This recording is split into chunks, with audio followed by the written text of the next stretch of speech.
Hello guys, this is your friend and we are back with a new fanfic. Which is what if Naruto was shaped by darkness and became the Shinobi world's ultimate weapon part 1. And if you enjoy this fanfic then please press the like button and subscribe to my channel for more fanfic like this. And now let's start the fanfic. He will be pleased. I know he will be pleased. A deep, enlightened voice muttered to himself. Quiet as a mouse, a heavily muscular man wearing a torn-up green hoodie combined with a torn white shirt and baggy white pants hurried out of the infirmary.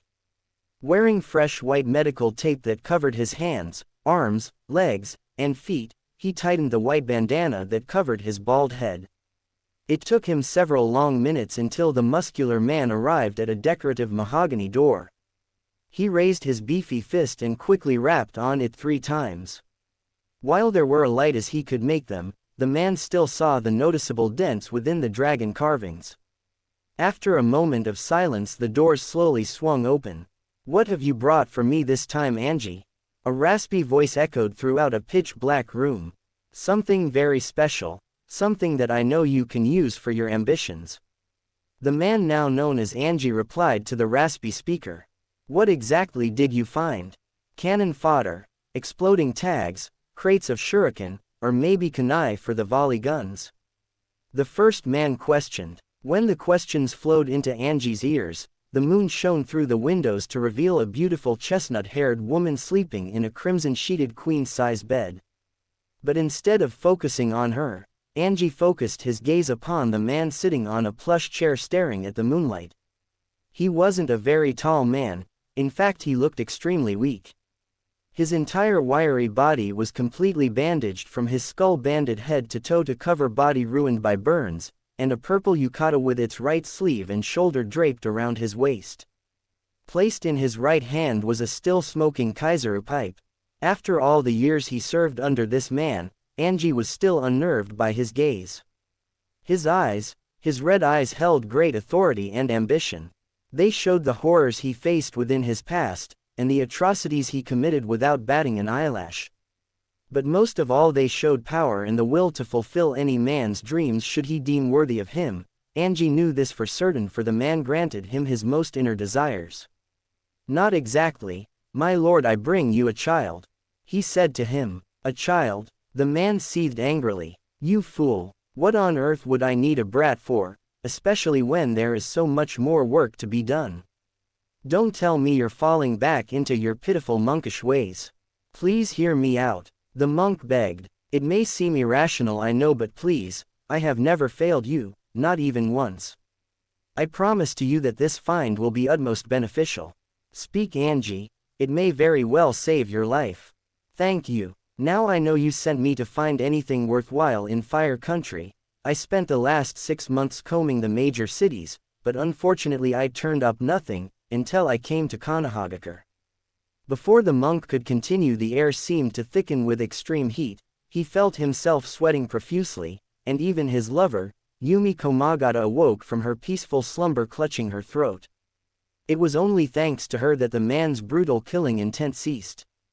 It was thanks to her bounding out of the bed, as the day she was born, that his anger didn't set the entire room aflame.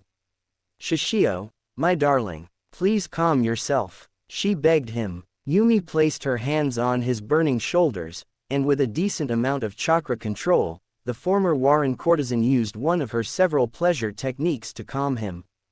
It wasn't for the first time that Angie thanked Akalanatha for Shishio finding that woman. While he never agreed to what she did before she met him, the fallen monk was glad that she was around. "Angie," Shishio spoke after a few minutes, "you know how I feel about that place. About what they did to me, to my team. How they fucked so many lives over." "Shishio, hear him out," Yumi cooed into his ear. "Angie is not the impulsive type. Remember, love, he is the one who has brought morale and much needed supplies. So please, hear the man out." "Damn it, Yumi, fine. Angie, please explain why you thought it necessary to sneak into my old home." Taking several seconds to compose himself, Angie took a deep breath and told them his reasonings. "Trust me, going there was the last thought on my mind, but it wasn't until I hit Tanzaku that I heard several rumors of Konoha creating a super weapon. When he saw Shishio's eyes fully trained on him, the monk continued. I snuck in nearly 2 months ago. I observed the various shinobi and learned what I needed to know. And what did you learn? Shishio questioned. Without any warning, Anji's aura darkened, and his dark eyes almost literally shone under the permanent ash underneath them. I learned that Konoha was filled with demons.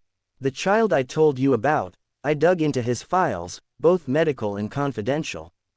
I learned that he was the weapon they were training, more like taming if you ask me. What exactly does that mean? The boy is the Kyuubi's Jinchuriki. The monk answered. From birth he was set up to be the village's pariah. From his medical reports he has been admitted to the hospital more than 500 times from broken bones, mutilations, lacerations, burns. So you brought me the beat-up super weapon of the leaf. Interesting, very interesting, Anji. If we train him now, he will become our chosen one. The one who will bring my ambition to life. Shishio congratulated his subordinate. That is not all. During my search I found out his exact lineage. That shouldn't matter. For all we know, his parents abandoned him when he was sealed with that demon. Yumi spoke out her thought on the boy's situation. That is where you are wrong, Yumi. The boy came from some of the strongest shinobi that village ever produced.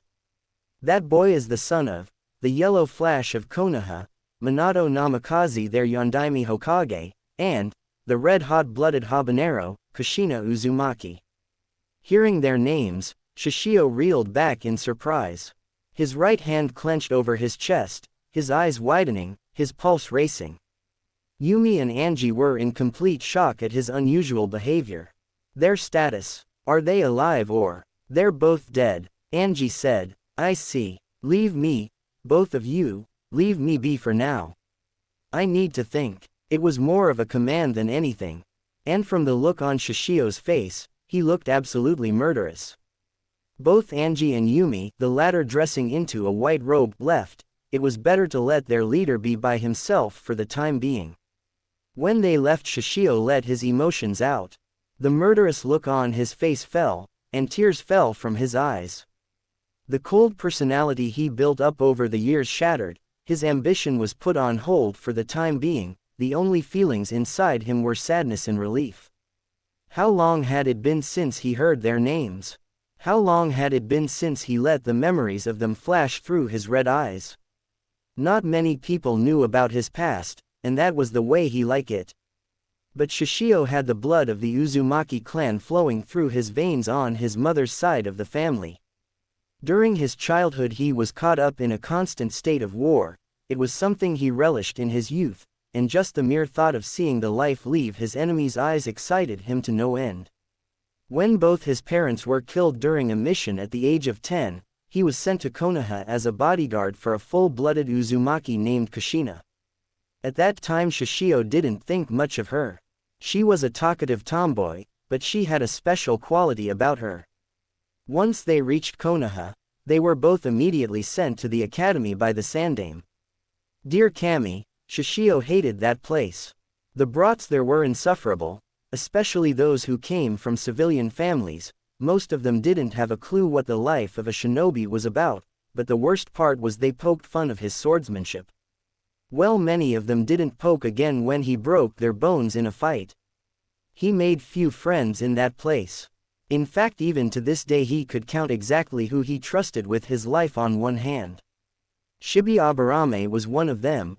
While he never trusted the silent types, he was one of the few that proved his loyalty. The second was Sumi Izuka. Like the dogs of her clan, she was loyal for life, once you gained her trust, that is. The third being Kushina. Dear sweet Kushina, she was so innocent in his eyes, completely blind to his horrific actions he did behind her back to keep her safe. And finally was one Minato Namikaze. Kami, that man earned his trust and respect 10 times over. It was him alone who rescued his charge when he failed to protect her from Kumogakure. When they all graduated, Shishio didn't see much of them at all. By the orders of the Sandaime Hokage, he was partnered with Kushina and another woman named Rei. He was assigned to protect her, the second Jinchuriki and nothing else. The latter was expendable, and she died during a skirmish with Hot Springs Shinobi. Afterwards they were granted another teammate named Fugaku Uchiha, a man he didn't trust worth his life. And he proved it during one of the most important missions of his entire life. It was during the Third Great Shinobi War, during an important mission to assassinate Onoki of both scales, or better known as the Sandaime Tsuchikage. Kushina was left behind with Minato for another mission, leaving him, Fugaku, and several other Leaf Shinobi to carry it out, until he was betrayed. Nearly 10 years ago, Earth Country, what an inhospitable hellhole. How their enemies could even bear to live where there was nothing but miles of rock was far beyond Shishio's understanding. Currently both he and Fugaku were scouting the area, the situation wasn't even remotely good. The entrance to Iwakager was more secured than a daimyo's daughter's virginity, they both saw more men on patrol than normal. This is going to be difficult. Shishio muttered to himself. Not as difficult as you may believe, swordsman. I doubt your inferior mind can comprehend anything other than a suicidal charge, but for a shinobi it will be easy. Fugaku quipped at his companion. For your information, jackass, I am a shinobi. Just because you can't use sense something foul about this entire operation does not make me anything. Shish, the Uchiha hissed. Pushing his binoculars over to his companion, he urged him to look over to the left. Slightly grumbling, he peered through the glass only to see nothing. Fugaku, what the hell ga? He hollered when he felt a sharp pain hit the back of his head before falling unconscious. Shishio didn't know exactly how long he was unconscious, but when he found himself in the realm of the living, he found himself tied to a thick log with a bunch of timber piled around him. He smelled something, his eyes widened in alarm. It was oil, the ones his teammates were using to signal each other for the mission. The swordsman tried to focus his chakra into his limbs to break the ninja wire bounding him. Only to find out to his horror he found that he couldn't feel his chakra, in fact he couldn't feel anything. So this is my teammate, how pathetic for you to fall for a simple ruse. Truly, I am disappointed, Shishio Makoto. Shishio heard Fugaku's voice sneering at him. Fujku. He slurred angrily. Relax, my old teammate, what you're feeling is the special poison I've had cultivated just for you. Don't worry, it's not fatal, your entire body will just be numb. But of course that won't really matter in the next few minutes. Mum me soups like a ASP bug lick use. Fugaku barely managed to hold in a chuckle, the rest however didn't. And it was to the half-blooded Uzumaki's horror that the entire team was behind this. He was set up right from the beginning, how foolish was he? To let his guard down for a mere second was going to lead to his death. Was you Relson, way? I hated yous, never trust yus, but Neva provoked you, wa now. Especially on a Motant mission. Foolish Shishio, there are 2 reasons why I'm doing this. Fugaku snarled at his former teammate. The first, you're the Sandaime's dog. It took a while and a lot of digging, but I now know exactly what you have done, Hitokiri. I know why you came to Konoha, I know what you've done under the orders of the Sandaime. With you dead, the Uchiha will be one step closer to taking over Konoha. Shishio took notice of 4 members of his group activating their Sharingan eyes, showing him exactly how bad he was set up. And the second, Fugaku leaned in to whisper into the swordsman's ear, with you gone, Kushina's power will finally belong to me. Primal fury surged through Shishio's drugged body. Whatever energy the man had left, he used it all to sharply twist his head towards Fugaku's neck. Unfortunately for him, the Uchiha was in the process of removing his head from his teammate's ear. So instead Shishio clamped his teeth onto the Sharingan user's ear. Fugaku immediately screeched in agony as the swordsman tore his ear off. In sudden alarm, the Uchiha members of Fugaku's squad blurred through 7 hand seals, and brought their dominant hands to their mouths. Fire style. Fireball jutsu. 4 of them bellowed and expelled from their mouths massive orbs of roaring flames. Each of them hit Shishio square on, igniting the lantern oil and setting him on fire. Burn in hell Shishio Makoto. I'll make sure to comfort Kushina when I tell her of your noble sacrifice. Fugaku yelled at the dying man before he ordered his men to move out. This is your biggest mistake, Fugaku Uchiha. Shishio furiously roared over the sound of his flesh bubbling, and the crackling of flames. I will have my revenge. Whether in this life or the next, you and your entire clan will die. Your plans will fail, the power of the Nine Tails will never fall into your power-hungry clan, Kushina will be free. You will never get your hands on her, you stupid bastard. He then went into a maniacal laugh. The burning man fully knew that the woman he was protecting didn't need him anymore, she could take care of himself, and long ago he made those he trusted look out for her should anything ever happen to him. He died laughing at his murders. Present time, or he should have died that night. But to his amazement, Shishio found himself alive and kicking. Granted, he was extremely limited to his full fighting potential, but he was alive. From then on he dedicated his life to destroying the Uchiha clan, one of his many life goals. But before he butchered them he would have thanked them first, after all they taught, no, enforced his beliefs that permanently sunk into his soul. If you trust, you will be betrayed. If you are careless, you will die. Kill, or be killed. And if he was honest with himself, a good man is never far from a woman. That was when he was alone with Yumi, of course. Sighing to himself, Shishio exited the master bedroom and headed where Angie brought every recruit. Honestly, the man was predictable as he was loyal. He was never worried about the condition of the new recruits, but it honestly didn't matter to him. While he was heading that way, the bandaged man couldn't help but fall back into memory lane. The man thought about the recruits he gathered throughout the years, his Juppangatana, 10 swords. The first person he recruited was 8-year-old Seta Sojiro, his now right-hand man. Shishio remembered several weeks after his near-death experience he met the boy after he murdered a police officer in Earth Country. He threatened the boy, but seeing his fake smile awoke a small feeling of pity, so he spared the boy as long as he kept his mouth shut. It was during his brief stay that he learned that Seta was a bastard son of his father's mistress, that he was overworked to keep on living, that he was starved, beaten to the point where he killed off his emotions. In gratitude, Shishio gave the boy his wakizashi, one of the last possessions that survived the fire, as a thank you gift, and on that same stormy night Seta used that same weapon to kill his drunk of a father, his shrewd grandmother and stepmother, his hot-headed half-brother who always claimed that he would kill a man with his katana, his other half-brother who always caused him trouble, and even his 6-year-old half-brother that did nothing for him. From then on he took the boy as his first subordinate, brainwashing the rules he now lived by. In this world, the flesh of the weak is food for the strong. The strong live, the weak die. That was Sojiro's life's creed. The second was Hoji Sadojima, his second in command. He used to be an official in the Earth Daimyo but lost faith in it during the Third Great Shinobi War when he saw no one in it was worthy of controlling the country after its defeat. He abandoned his position in the daimyo's court and eventually met Shishio. Hoji envisioned a mighty country led by Shishio, ruling with the principles of basic animal survival. The man was unique. Although he was not proficient in any fighting style, he was a cunning organizer and possessed formidable leadership qualities.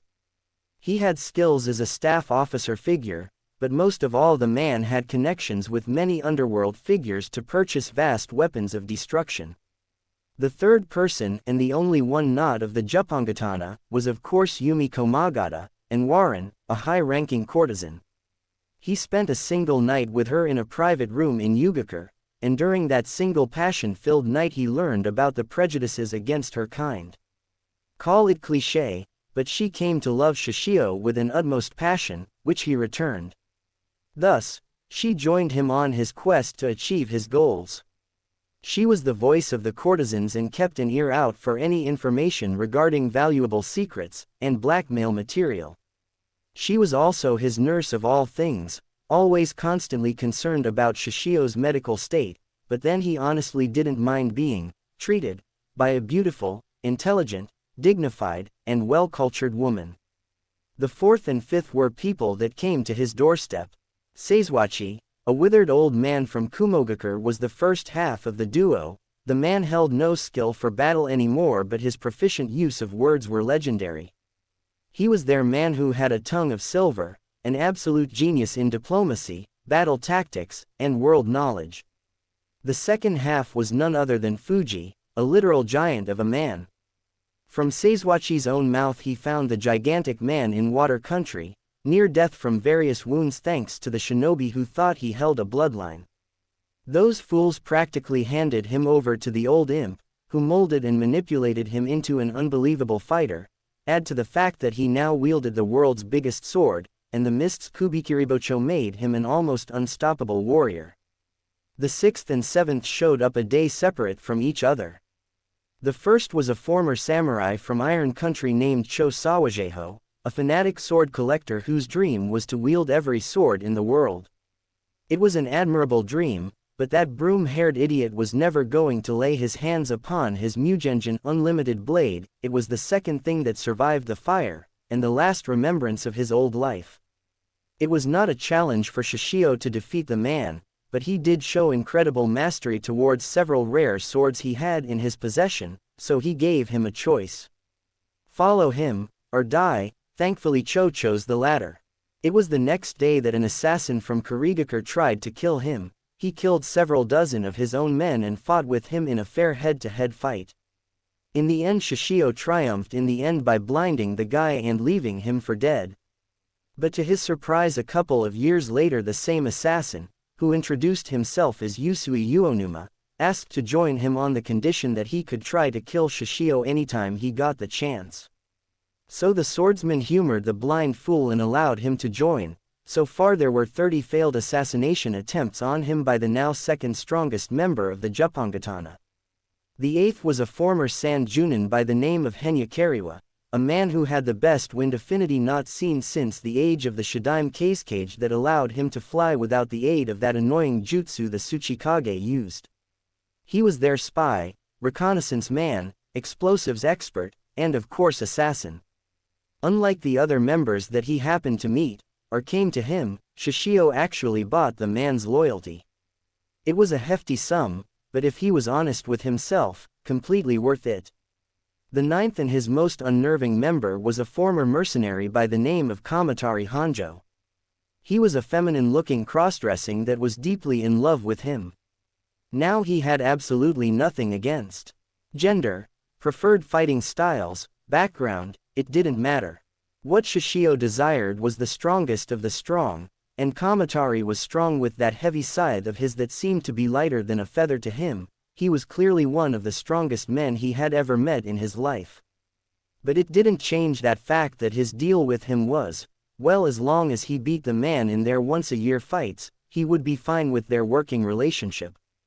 The 10th was Iwanbo. He was something of a mystery, literally, there were no known facts about him.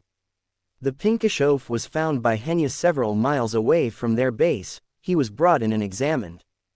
The man was, how could he put it? He wasn't all there. It was like he had a half-assed lobotomy where he could still move his limbs, eat and conduct moral hygiene, but the rest, like talking or thinking properly, was completely out of the question. He was strong though. His skin was so thick that even blades couldn't stab through. So he was kept as Shishio's personal bodyguard. When the swordsman arrived at the infirmary he saw his final member Anji Yukuzan. The man was a fallen monk, one of the last followers of the Buddha religion. From what he learned, Anji was a monk from Claw country, and due to, well, he didn't remember exactly the cause, but the daimyo outlawed his religion and forced both him and a bunch of kids at his temple to leave. At that time the monk was a timid, scrawny young man, and he was going to do it without a fuss. But a member in the daimyo's court using some underhanded politics logic convinced the man to kill them off. The temple was set aflame, killing the 5 children under Anji's care, but it turned out fatal for them. Anji returned to the land 5 years later, but the scrawny man was replaced with a muscular juggernaut that massacred the daimyo's court, and nearly killed the daimyo himself. He was unable to accomplish his goal before a squadron of samurai halted his actions, and that led to the fallen monk to work under him until he accomplished his goal to avenge those dead children. Angie, don't you have anything better to do than check on the kid? He was in bad shape, Shishio. Really bad shape. Angie gritted his teeth as an absolute show of anger. That wasn't a good sign. Whatever happened to this kid must have been bad to even get a spark of anger going through his level-headed subordinate. Explain this to me, Angie. What exactly happened to the boy? Don't you dare hold back on me. The bandaged man demanded. When I learned the truth, I knew time was of the essence. The Sandaime, while a good man, is only human and cannot keep watch on the boy forever. I know how Jinchuriki are treated in certain villages, and went to take him away, so he could have a relatively normal life under your rule. The man's hands clenched at his sides, and the primal fury within him slowly pooled out of his body. Unfortunately, I arrived far too late. The boy was surrounded by a mob of 10 civilians and 5 shinobi ranging from Chunin to Junin level behind a place called the Higurashi weapons shop. I saw the boy already blooded by several knife wounds from one civilian attacker. I must say though, the boy was holding his own, at least until one of the shinobi reached into what I suspect was a scrap dumpster. I saw him pull out a broken katana, and he chucked it at the boy. I saw it pierce his shoulder, but instead of screaming in pain, I saw the boy pulled it out and used it to defend himself. Angie stopped for a small moment of time to look his leader right in the eyes. He was sloppy, but the boy managed to wound the civilian a few times. But like last time, one of the shinobi interfered by throwing shuriken at his legs. They laughed as he bled. They cheered when the civilian plunged his kitchen knife into the boy's stomach. Then they gasped out in horror as the boy speared the civilian through the chest. I saw the boy using whatever strength he had in his body to push the civilian into the scrap dumpster, and like wolves they attacked the boy.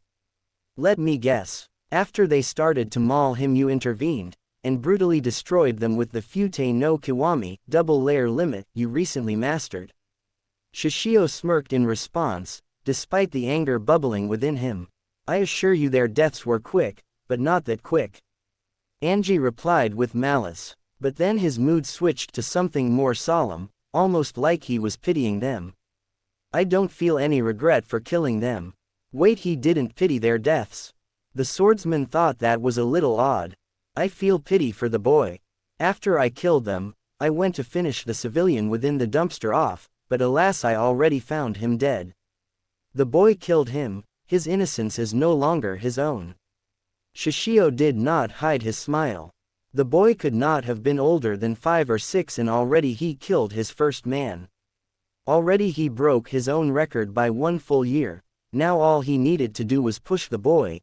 No, he needed to push Naruto in the right direction to become his ultimate weapon. I'm going to see the boy. He deserves to know everything that has happened until this point in life. He's still in bad condition, Shishio. Many of his wounds were so severe that I feared that he died during the many hours it took to bring him here. Do not be foolish, Angie. The monster inside him would never allow its vessel to die. The bandaged man chided the former monk before he entered the room. Once he entered, Shishio saw that Angie wasn't exaggerating. Naruto was in rough shape. He saw that he was hooked up to 2 machines, one to support his breathing, and another to allow vital nutrients to flow into his emancipated body. Dear Kami, the boy was abused all right. He saw that his wounds were still healing, slowly, but not almost instantaneous like Kushina's had been. Looking past his rough exterior, the half-blooded Uzumaki couldn't help but marvel his appearance. His spiky hair was blonde as the sun. It was disappointing that it wasn't the Uzumaki red, but it suited him. Carefully placing his right hand on the boy's closed eyelids, Shishio carefully parted them open to see eyes that were as blue as sapphires. The boy definitely gained his father's looks, but he had the shape of both his eyes and face of his mother. That was good. He knew that bastard Fugaku wouldn't get his hands on Kushina. He was glad that she got with a good man like Minato, and he was glad they both produced a son that had their blood running through his veins. All that was left was for the boy to heal, get a good meal or 50 within him, every vitamin in existence would be used to recover his strength. And then once he fully recovered he would start training him to be the ultimate weapon. Shishio grinned at the thought. Finally his revenge would be complete against the Uchihas, his lifetime goals would come to fruition, and it would be thanks to Naruto, his chosen one. It took around 2 months for Shishio to see Naruto again. It wasn't that he didn't want to, but it was for the boy's own good. It was under his orders that he be placed in a medical-induced coma so his body could heal and retrieve the nutrients it needed. It was a slow and tedious process with having to continuously keep him unconscious, putting food in his stomach through a feeding tube, continuous sponge baths and waste treatments. Kami the kid was costing him tens of thousands of ryo, but this was an investment that would bear him the sweetest of fruits. And it showed. Last time he saw the kid he was nothing but skin and bones. Now he was more filled out, his skin was no longer pasty white or marred with cuts and bruises, it was a healthy pale color that would become a healthy tan once he got out into the sun.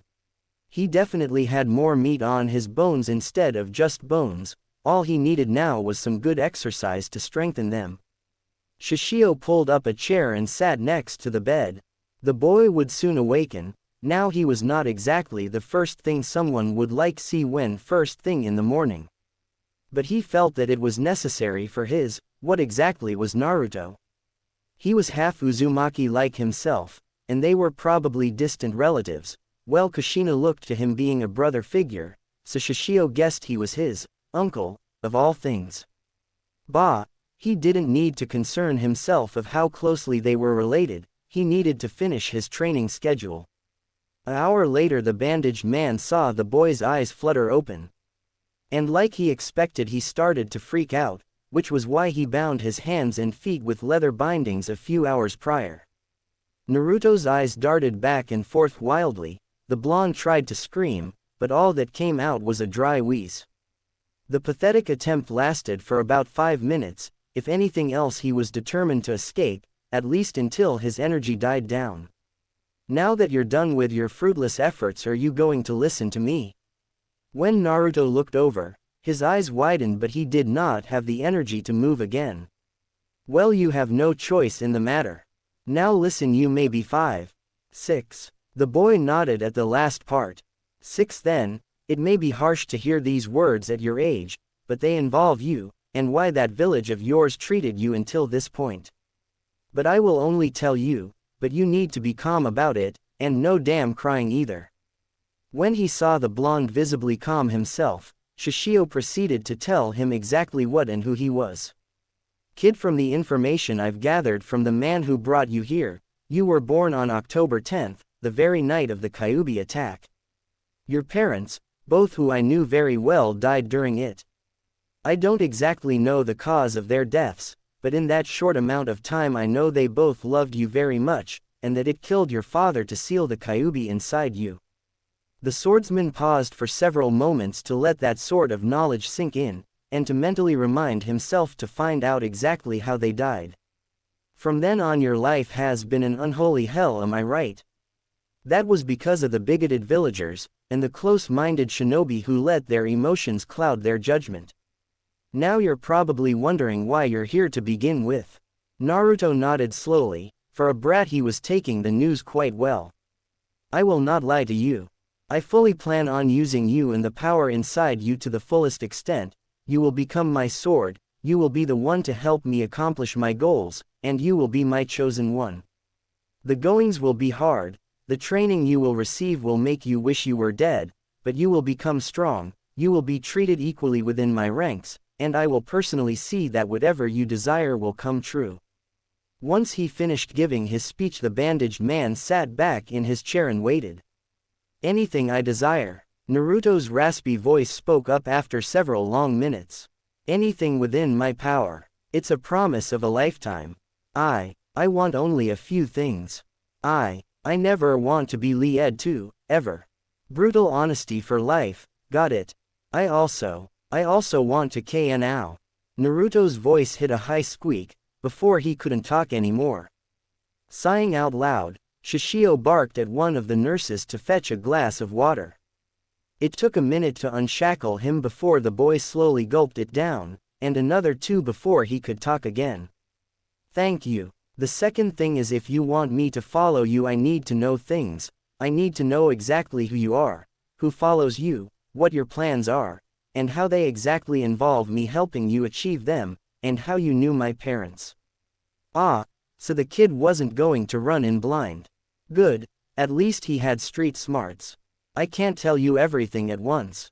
But in the upcoming weeks and months you will learn everything you desire. Naruto slowly nodded. Whoever this man was, he was smart.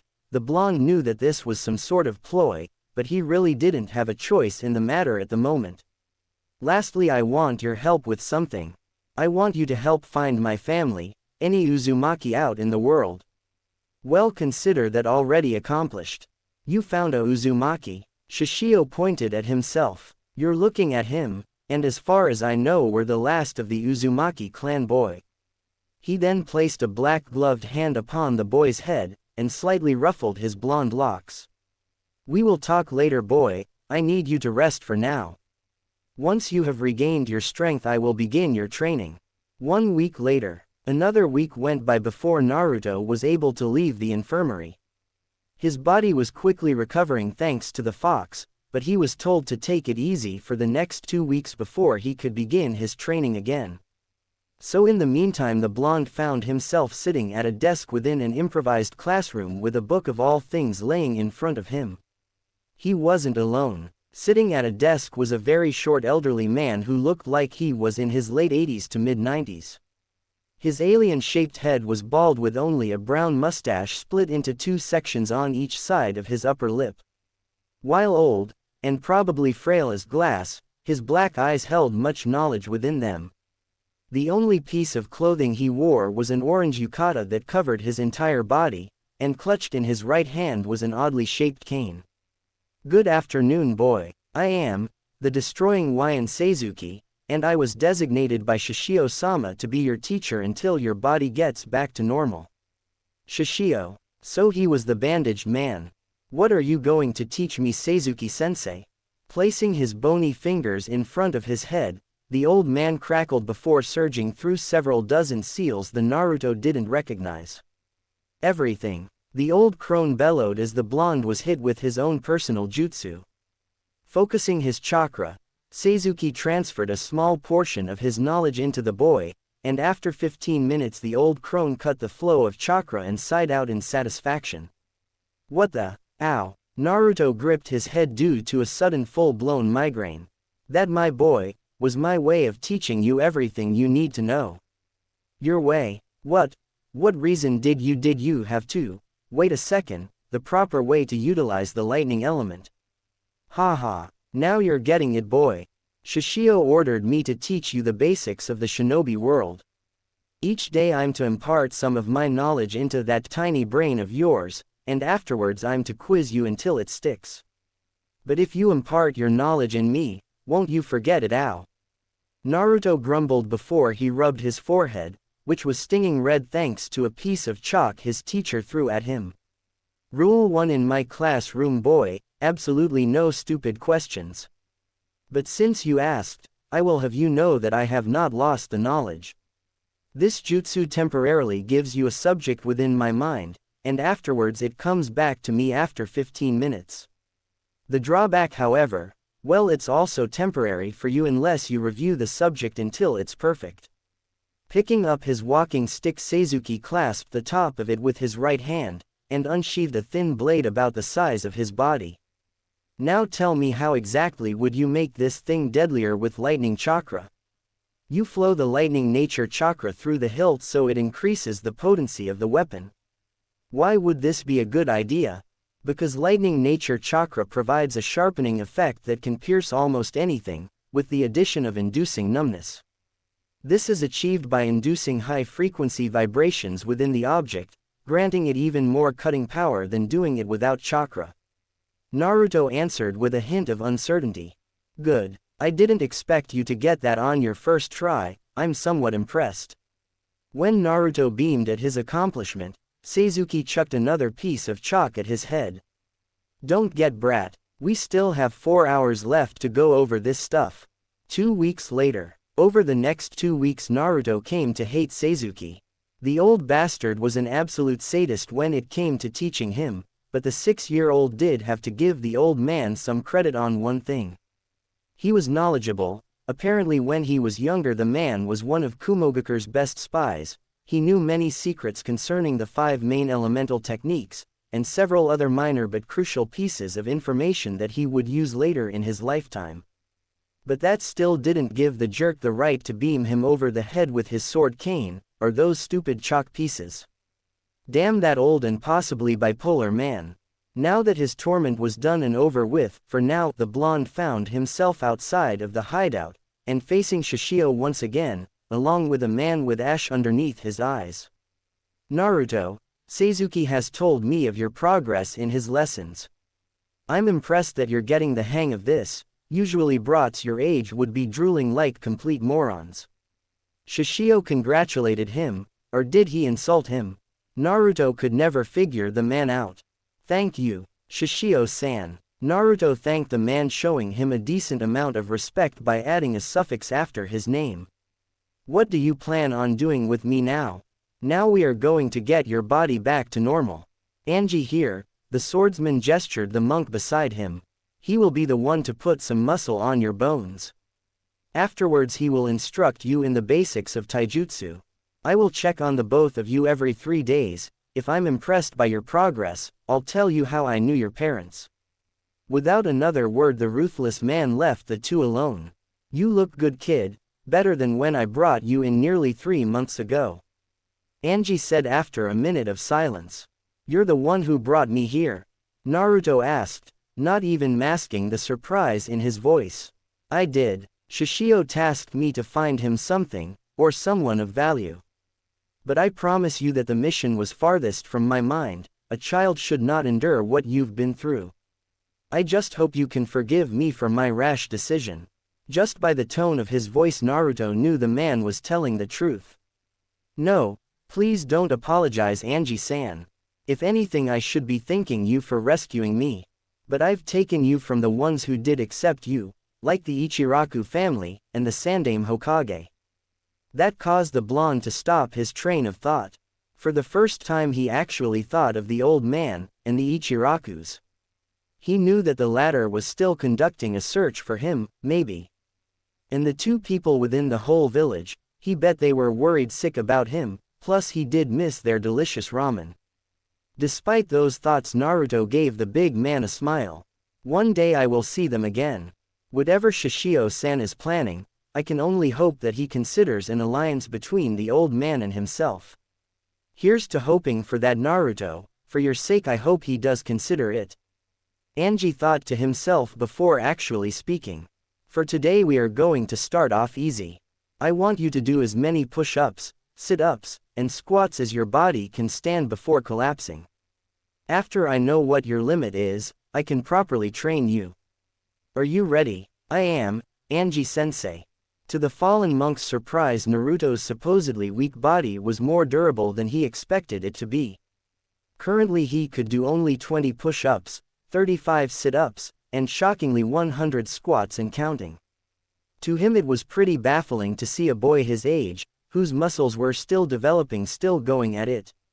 Now this could have been one of 3 things. It could have been due to the Kyuubi sealed inside him. He was always on the move within the village, or his body was extremely unique.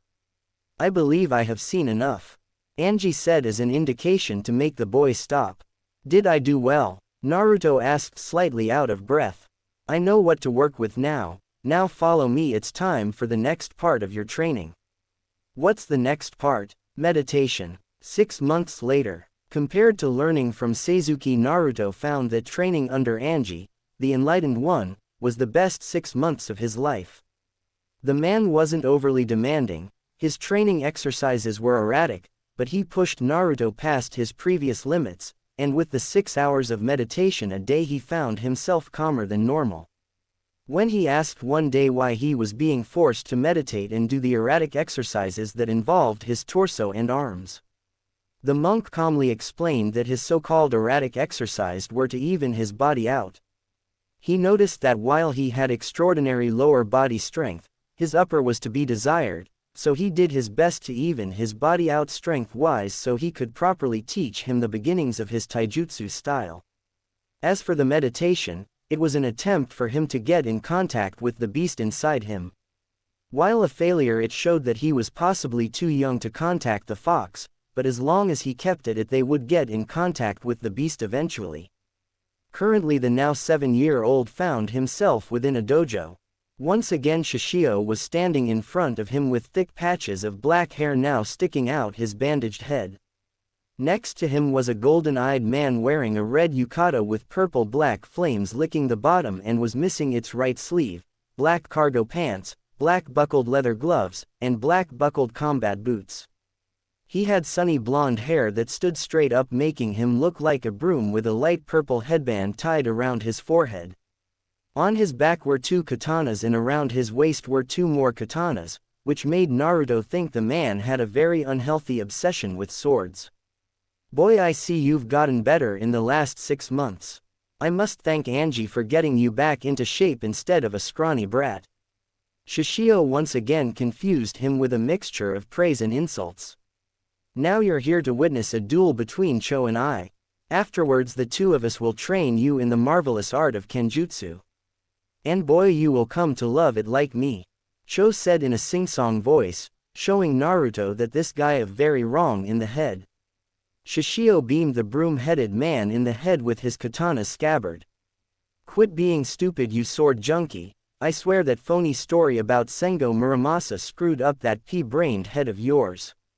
Do not say that about Muramasa-sama.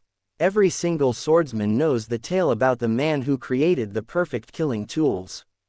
In fact, it is a well-known fact that he created the very blades the 7 swordsmen of the mist use today, and that he created several other blades for which I personally own, the one that you carry on your waist, and the one that was said he wielded himself and gave it to a close friend who was of the Uzumaki clan before his death.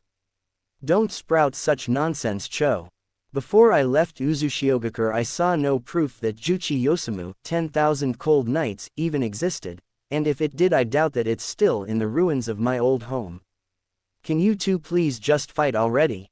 Datbeo, Naruto childishly exclaimed, his eyes widened dramatically before he covered his mouth with his hands in embarrassment. Shishio could not hide a smile afterwards. Not only did he inherit his mother's face, but her verbal tick whenever she got flustered or angry, except hers was databane. Well, you heard the boy Cho, let's get started before Sojiro gets back. Wait, that little hey. Cho barely jumped away in time to avoid getting cut by the bandaged man's katana. Always be on guard, Cho, it can and will save your life. So Mifune-sensei always used to tell me. Worry not about me, Shishio-sama, just worry about my Iaido. The broom-headed swordsman quickly unsheathed one of the blades on his hips, and swung them both downwards. The technique was so quick that Naruto had to blink several times to make sure what he was real. When Cho unsheathed his katanas, the pure pressure tore through the tatami mats and sliced a clean hole through the walls. Shishio, who simply sidestepped the attack, was largely unaffected by the technique except for the few minor cuts on his yukata. Not bad, much better than when you first tried it on me. But it's still not enough. Shishio scraped the tip of his sword at the butt of his scabbard, and to Naruto's amazement the entire blade was engulfed in fire.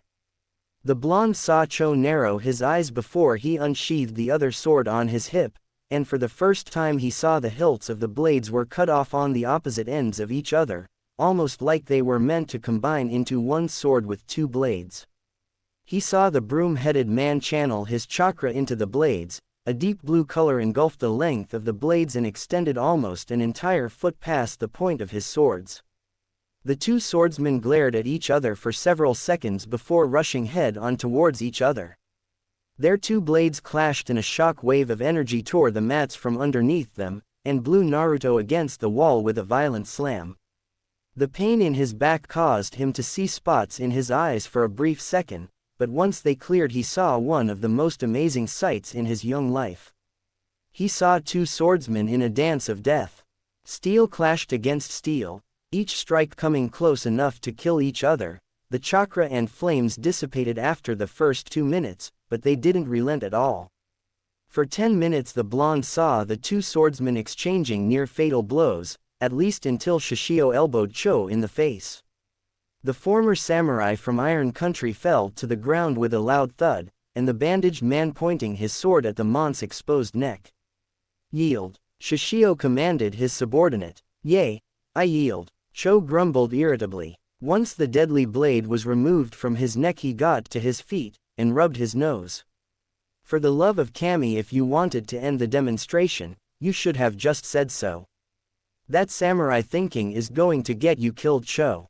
You have to always be on guard. You're a good fighter, but a shinobi will do anything to win. Remember this lesson well, and that goes double for you, Naruto." "I will remember, Shishio-san." Naruto nodded his head. "But what did your spar have to do with the next part of my training? Don't you remember what I said, knucklehead? That spar was to show you how awesome Kenjutsu is, and Shishio-sama has instructed me to teach you everything I know.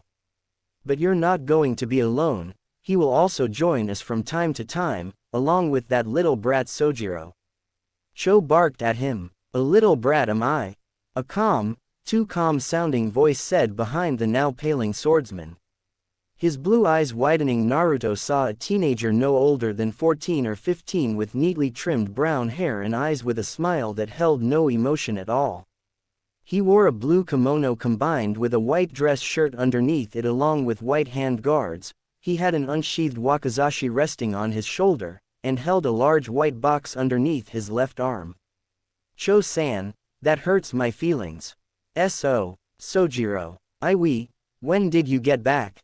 "I was here the entire time. Your form still has much to be desired, katana collector."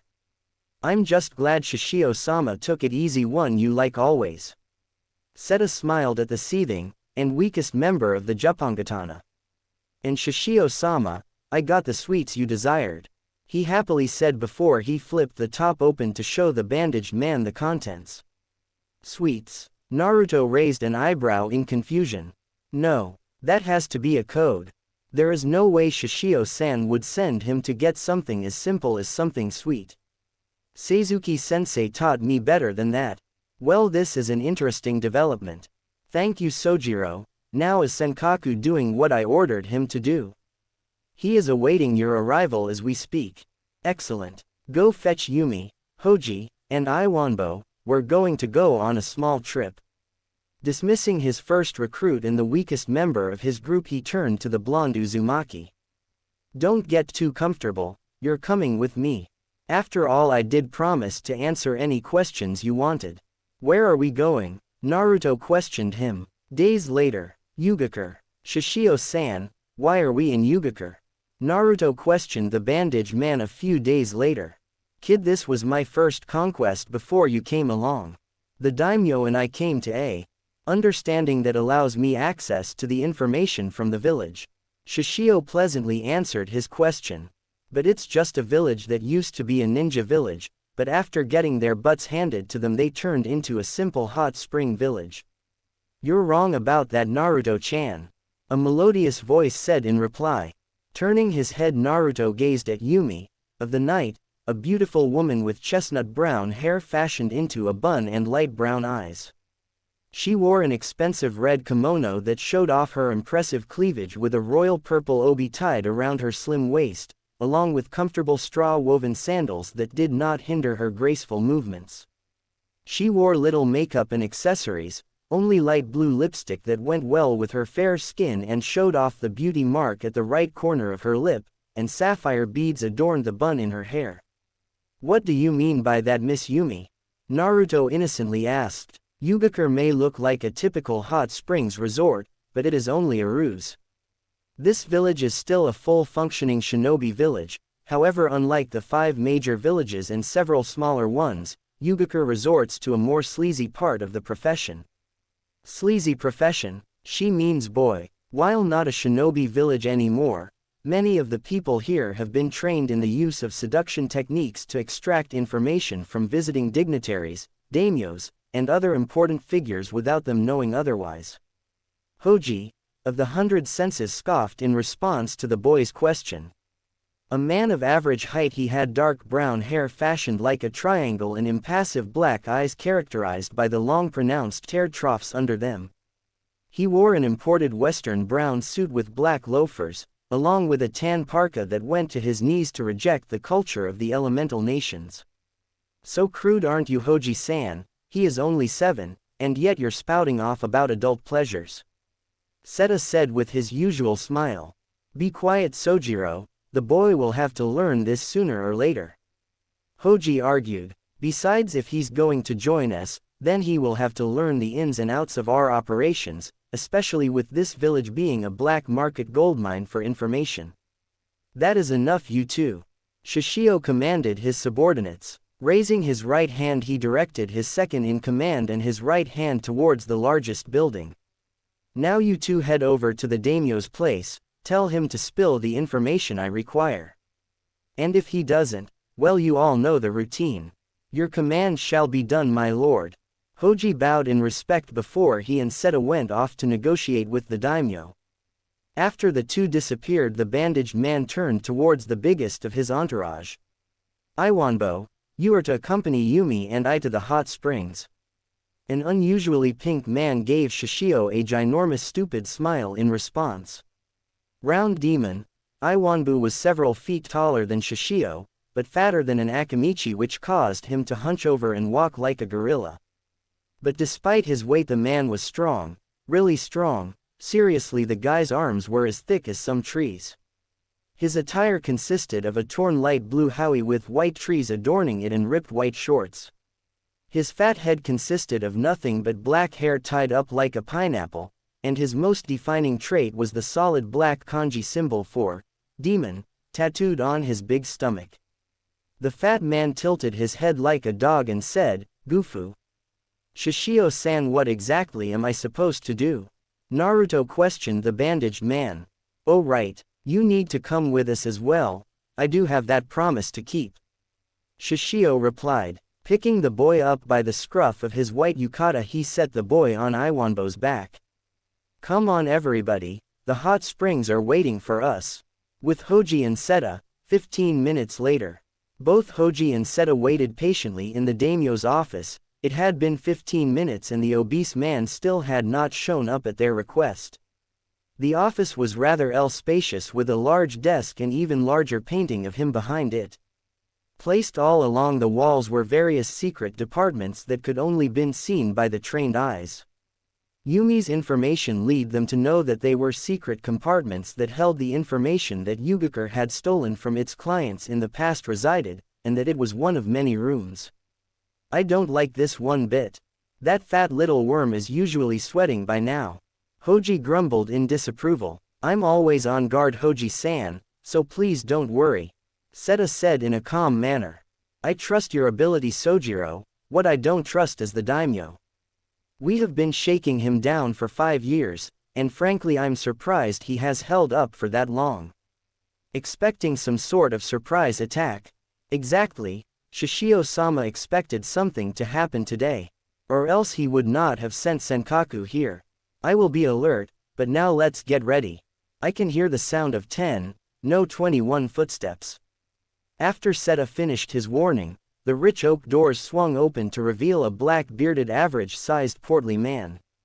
He wore a rich white and blue kimono, and a ridiculously decorated hat that held the symbol of his village on the front of it. Surrounding the pudgy man were 10 men in blue and white armor, each with swords strapped to their hips. The 2 members under Shishio's orders regarded the entrance with minor annoyance. This wasn't the first, but it might be the last the daimyo entered his office with his armed guard. It's about time you showed up. You know how I hate to be kept waiting. Hoji angrily grunted at the man. I apologize, Hoji-sama. I had to personally collect some information from the girls. The spring daimyo fiercely apologized as he sat at his desk.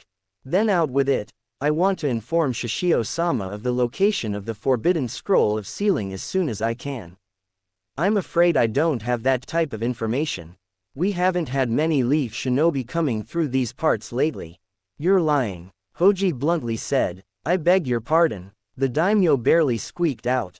I have been involved in politics for 15 years. And your body movements just gave away the truth. From the flicker of your eyes you've had plenty from the leaf visit your resort. The small flicker of your eyebrow and pitch of your voice tells me that you have what we want. Do not think of me as a fool. Gentlemen, please, I honestly don't have the information you desire. The spring daimyo pleaded with the two members of the Juppangatana. We have been through this every single visit, daimyo-sama. You deny what we desire, we listen to your lies, and then Sojiro unsheathes his sword. After you nearly urinate yourself in fear, I persuade him to not take your head, then you give us what we desire. Hoji drawled out in a sophisticated manner. It was quite tiring to go through these negotiations every single week, so now there were going to be a few changes that Shishio would appreciate. Hoji-sama, please, we have been using our courtesans, our masseuses. You're nothing. Hoji barked at the overweight man. Those women, your village, are the property of Shishio-sama. If you value your life, and give us what we desire, or I will see to it that this village burns to the ground with every last man, woman and child within it. I will not allow it. The daimyo screamed. At his order the 10 men that he brought with him immediately unsheathed their swords. Before they could even consider attacking all 10 froze, their eyes widened in surprise, and their heads simply fell to the ground with a wet splat. Hoji looked to the other side of the room where he saw the teenager flicking his blade free of blood. Quick, painless, and brutal. That was the work of Sojiro, the prodigy. The daimyo's bladder immediately emptied onto his chair. He sputtered in a fruitless effort to apologize, only to find a tanto placed at his exposed throat by a passionless Hoji. Wait, Hoji-sama, I have the information. I will even tell you of the Leaf Shinobi planning on killing Shishio-sama. You told Kanahagakure about Shishio-sama. Speak, tell me how much you revealed and I will spare your life. Shishio's second-in-command demanded. The information is in my desk. My desk. And the Leaf Shinobi, they only know that a madman has been threatening me in my village. I'll even tell you where they are. They are in at the VIP section of the Hot Springs Resort, right where Shishio-sama is supposed to be. 4 Junin-level teams, 2 are Uchihas. If you hurry you can save him. The pudgy man cried as he spilled his guts. Much appreciated, daimyo-sama. Hoji thanked the man. Then without warning he quickly slid his tanto across the pudgy man's throat. The former politician looked on as the daimyo's blood stained his once expensive kimono. He saw him gasping for air, his eyes pleading him to explain why he did this, slumped over, and died with a small bubbling gurgle. Cleaning the blood off his weapon with the deceased man's kimono sleeve, Hoji placed it into the scabbard sewn into his jacket's left sleeve, and turned to his companion. Sojiro, go inform Shishio-sama about what happened. I will bring his sack of flesh's more cooperative brother as his replacement. I will. Be careful, Hoji-san. With a bow, Seta disappeared from sight, leaving deep footprints in his wake. Shishio's private hot spring at the same time. After arriving at the expensive villa, Shishio was always pleased with the decorum. The 2-story building had many windows that looked out onto the beautiful scenery that was Hot Springs country, and the inside was just as beautiful. Within the building was a natural formed hot spring with the best water in the village, the most comfortable rocks to sit on, and supposed healing properties. Normally Naruto would find himself embarrassed to be surrounded by people clad in nothing but towels. But after months of meditation with Angie, being in a hot springs for the first time, and generally trusting these people, the blonde found himself relaxed. Granted, it was a little distracting hearing a pink oaf standing on the other side of the wooden walls, a woman clad in nothing but a towel. It was his first time, so sue him, and Shishio's charred brown-black skin. Okay kid, now that we have some. I believe you have some questions for me, well ask and you shall receive. Shishio sighed out in relaxation several minutes later. Yumi held a small saucer of sake towards him, which he took with gratitude. Naruto paused to gather his thoughts for a minute before opening his mouth to speak. Are you really a Uzumaki? I'm actually half Uzumaki on my mother's side just like you. The charred man answered before taking a sip of the alcoholic drink. What did you learn from them? Basic swordsmanship from my father, and fuinjutsu from my mother. Next question. Okay. Pressing his fingers to his lips, the blonde thought for a moment. You said you knew my parents. Who were they? And how well did you know them? Ah, a smart question. Shishio mockingly praised him. Yumi handed him his already smoking Kaiseru pipe. Taking it, he inhaled the rich flavoring and thanked her. Well, kid, I was your mother's bodyguard. The two of us were shipped to Konoha in the middle of a war that Uzushiogakure knew they couldn't win. We were spared from its destruction, but that opened up a whole new can of worms for the both of us. What kind of problems? Clan problems. When the council found out about their allies' destruction, they immediately wanted us in a breeding program. It was only thanks to the Sandaime that the both of us were spared from that fate. He knew though that they would not let it die. So at the age of 10 he gave me one specific order: protect Kushina at any cost. I became a Hitokiri. I killed many would-be kidnappers, people who we both deemed dangerous. Kid, I even killed a civilian member and his entire family and buried them in the forest of death to protect her. My mother was that special? Naruto asked in a mixture of awe and revulsion. She had special chakra, and I mean really special chakra. It made her perfect to become Kyuubi's second Jinchuriki. My mom was She was. Naruto couldn't bring himself to say it. She was exactly like you. However, her condition was kept under lock and key with barely few people knowing about it. In short, kid, you got the end of the shit stick. Shishio said to him. It was only him, the Sandaime and his teammates, the late Mito Uzumaki, the Sandaime students, and later on Minato that knew about it. Though how Fugaku learned about it was still somewhat of a mystery, Shishio had his theories, but they weren't concrete at the moment. It took several minutes to recover from the initial shock of the awful truth. Naruto didn't think that it was especially fair that horrible things happened to him, but what could he do? He certainly didn't wish it on anyone else, especially his own mother. What about my dad? How did you know him? Expelling smoke from his nostrils, Shishio said. I only knew him in passing. Truth be told, I thought he was girly as a kid, and didn't like him all that much. That changed when he saved your mother when Kumogakure kidnapped her. I tell you, Naruto, your old man followed her strands of red hair better than an Inuzuka hunter ninja. His accomplishments in the Third Great Shinobi War made him a living legend, enough to make him one of the greatest Hokages your village ever had. What? Do you mean? Before Naruto could even put two and two together, the windows of the building burst inwards. Several pieces of glass scraped against Naruto's skin, but while he was shell-shocked, Shishio burst into action. Unarmed, without his sword, the burnt man his right fist back and threw the first punch. He caught the closet man in the face, violently snapping his head backwards with a snap of bone. The remaining 8 shinobi landed within the steamy room. 4 withdrew kunai while the rest unsheathed ninjatus. To the surprised occupants, their attackers were leaf shinobi, and 2 had red eyes with 3 black tomes set in their corneas. Well, if this isn't a surprise. One of the Uchiha members, a middle-aged man with dull gray hair that defied gravity, mused out loud. The daimyo said that he was being threatened by a madman, but to think it would be Shishio Makoto, a man I thought was killed a long time ago. I'm notoriously hard to kill, Uchiha, or have I been so forgotten? Shishio spat out their name like it was poison.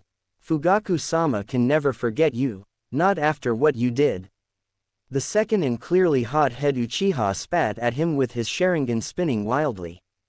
Oh right, One Ear. Tell me, is he still vying for Hokage? Or is he just rightfully oppressed as the rest of you? The second Uchiha had to be restrained by one of the other Leaf Junin. Shishio Makoto. His deep voice echoed throughout the room. You and your accomplices are under arrest for crimes against humanity. Surrender now and you will be given a fair trial. If not, I'm afraid you will have to be put to death. The Junin got his answer when the wall behind him burst into timber, and his entire lower body was separated from the rest of him by a ulu. The teams from Konoha turned to see an extremely muscular 8-foot-tall, pin-headed, bronze-skinned man. He wore nothing but a dark green spandex suit that was cut off at the middle of his thighs and biceps, along with iron gauntlets and greaves. The man snarled at the shinobi who dared to try and kill his master. The second Uchiha member immediately lost his bluster. Unfortunately for him, he did not have time to consider his fight-or-flight instinct, for Iwanbo, already stained with the blood of the 3 shinobi who attacked him outside, speared his thick right arm through his torso. The man coughed in agony as the dim-witted man proceeded to smile at Shishio, and waved with the dying man impaled on said waving arm. And if that wasn't enough, 3 more Junin found themselves in the afterlife. One moment they were ready to engage the 2 intruders, they saw a slight blue blur in front of them, and the next thing they knew all 3 were clutching their throats to futilely keep their blood from spilling onto the ground. They failed in the end, fell over dead, and watched their life blood fill up the footsteps embedded into the stone as the life left their eyes. Despite their deaths, the 3 remaining Junin were cool as ice. The Uchiha member calmly analyzed the situation. They were outnumbered 3-1, but they still had the advantage. The pink oaf was all brawn, and obviously knew nothing about using chakra. Threat level: low. The pinhead, taijutsu fighter, Chunin level chakra control. Threat level: low to medium. The teenager was fast, unnaturally fast, and good with a sword. Threat level: high. Shishio Makoto, former Junin of Konoha, master swordsman, former Hitokiri, master manipulator, and a man he helped set on fire. Threat level: extremely dangerous. His whore and a brat, practically civilians. Threat levels: none. All right men, listen up. If you're thinking what I'm thinking, then you know what we need to do. If we pull this off, then we may very well get out of this alive. Ready, he whispered to his 2 colleagues. We're ready, Captain. The 2 remaining Junin whispered back. Without any further discussion, the 3 Junin sped towards the 2 people that could be used as leverage. The 2 unremarkable Junin made their way over to Yumi. Their reasoning were simple: she was the second weakest member of this group, the most vulnerable. Unfortunately for them, they underestimated the former Warren. Her light brown eyes turned as sharp as knives. Focusing her chakra into her fingertips, the woman quickly rose to meet her attackers. Almost immediately gravity went to work. The woman's towel fell from her body, and shamelessly exposing herself towards the Leaf Junin. It was a distraction, a small one, but was not complaining when they slightly faltered. Then without mercy or hesitation, Yumi plunged her fingers into their chests. The 2 men immediately coughed out a mouthful of blood. Disbelief showed through their eyes as their hearts stopped pumping the blood they needed to live. But unlike them, the Uchiha member captured Naruto in a vice grip. He held the boy's surprisingly solid body tightly in one arm, and a kunai held at his neck. Don't you move. I'll kill the brat, he bellowed. Kill him and your death is guaranteed. Yumi snarled at him as she made herself decent.